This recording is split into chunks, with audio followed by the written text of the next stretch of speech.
Okay, so did you visit any churches at that time? Oh, I don't think so. Okay, so when did the Finns begin to come to you? Well, we had one or two come visit us when we still lived in the Pensacola area. Just traveling through and, friends connecting us that they need a place to stay. But it really started happening after we moved to the Tampa area in about 2001, I think it was. We heard there were some people coming to Rodney R. Brown's Bible school.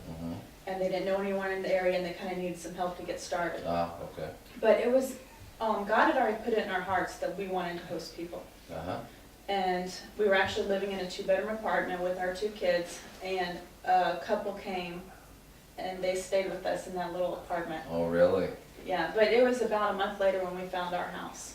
And we purposed to buy a larger house just so that we could host. Just so they could host. Yeah. Okay, so tell me the story about how you went from there. I think you were involved in the church that Rodney pastors, and then no. No, I was never a member there, but it just that students kept coming. There would be word of mouth, okay. and that people would say, "Hey, there's a family in Tampa that loves Finns, and they could probably help you out." Oh, really? So they would just contact us. So about 4 years in a row, we did hosted Bible students for the full school year. So how did you find out about Revival Outreach Center? Well, we had moved to the area and we were looking for home church, and we had tried 2 different churches that we stayed at for a while just because we were really tired of looking. Yes. But it was that hunger, where's our home church? So I was talking to a friend of mine, Reno, which he's Finnish and part Mexican American. And I was asking him, have you heard about this church down the road from my house? And, what do you think? And he's like, yeah, that's a great church. And so from his encouragement, I thought, yeah, I'm going to go try it out. So as soon as I came to the Rock, I immediately fell in love with it. All right. So how come I'm sitting here now? Tell that story. Well, I had heard that you had been to Finland before. And it just stirred in my heart that it was time to come back. Yes. Yeah, so I was talking to you about, are you ready to go back? And I said, You said yeah. I did. I think I said that because of what I saw in your eyes. Because there's a tremendous amount of love that is there for the nation, and so that's what stirred me to come back. So now, where are we today? How many trips have you made to Finland? I stopped counting, but I'm guessing about 10. Wow. Are you still in love with Finland? Yeah. You are, huh? What do you think God wants to do in Finland? Amazing things. There's always a big picture, So Yeah. what's the big picture? Tell us the big picture. Well, just what I've heard you say before, I feel like Finland does have a major place in what's happening. I think they're going to be leaders in things to come. They just have an important role to play. What role do you think they have? Well, they have a heart for Israel. Unlike many of the nations around them. Yeah. Right. What do you think about the hearts of the Finnish people? Most of the time, you know how God oftentimes, he makes all of us individuals, but he also takes nations and makes them individuals, and each one important. It always amazes me how nation will struggle against nation, even the character of one nation against the character of another nation, not realizing that God has made the character for each nation individually to serve a purpose for his kingdom. We always tend to look at the negatives instead of the positives. When God builds a character in a people group of the world, it's for a reason. It's for his purposes, and we should be diligently seeking that. So what have we found, Paul? What would you put it into your words? What have we found of the people here, the heart of the people here? I think that they are great lovers. I think the messages you've been bringing about love versus being right is very important for them, because I think that's where their heart is. It draws them, doesn't it? Yeah. Although they've been taught that it's important to be right, their hearts easily yield to love, don't they? Yes. Yeah, they do. Yeah. And you know, I think God is going to use them because there's a real strength within them.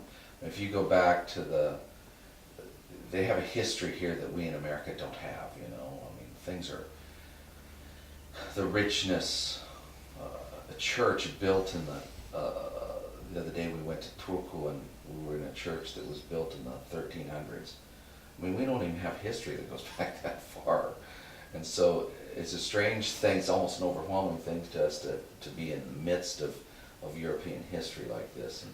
And it sometimes is overwhelming, but their history is that of just the weather, the place where they are, the ruggedness of soul that it takes, I would say, the stability, the strength to make it through to make it through a winter in, you know, you go back 200-300 years ago, let alone 1,000 years ago, and try to make it through the winter without all the technology that they have today. It establishes way down deep something of an overcoming. Life remains. My goodness, you know, we went there to that place in Norway where they dug up the bones of that lady, and they decided through forensics that she was like 84 years old or something like that. Imagine a woman living up in this region of the world and living that long. That took some assuredness of life, you know, and it's still there, isn't it? Yeah. The It's people. a warrior thing. It's that warrior thing. Yeah, it really is. It's that warrior. They're gonna stay. You're not gonna move them from their place. They are going to stay. And all the troubles, the trials and tribulations, even nationally, politically, et cetera, all that stuff is really only a fleeting thing. It's just something that's just there for a moment. The real stuff is the grit, the stability, and that's the call of God that can be shown to the world. I honestly believe that's the stuff that they can give the rest of us. We don't have that. If we get it, we're going to get it from them. If they're going to be able to give that to us. And I think, as I've said before, I believe that the Finnish people need to stand up and be counted in the church and in the things of God for this hour. Right. I think that character in them gives them the ability to lead spiritually in battle. Absolutely. Yep. They're almost like the Judah praisers. You know, they're gonna go forth. They may be one of the other likened to the other tribes as well, but they are fighters. They are fighters. And lovers. Fighters and lovers. Yeah, we from what you say, we can assume that they're lovers. So we're gonna keep coming back. We are, thank goodness. And until we have breakthrough, we're just going to keep going.